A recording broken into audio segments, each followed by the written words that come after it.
Loverboy Saan ako pupunta? 24. Saan ako lalapit? Doon sa mga pulis? Pulis din yung mga kalaban ko eh. Ha?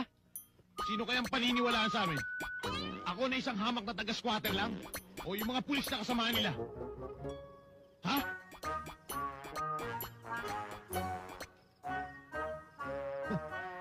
Kung yung mga senador na naninilbihan sa atin eh, wala silang magawa para maipatupad ang batas. Ako pa kayang taga-squatter lang? Totoong mahirap magtiwala. Lalo na sa kalagayan mo ngayon. Pero B-boy, kung hindi tayo maniniwala sa batas, kung lahat na lang ng naaapi ay hahawak ng baril, ano pang pagkakaiba natin sa hayop? B-boy, ayokong mawala ka sa akin. Mahal kita.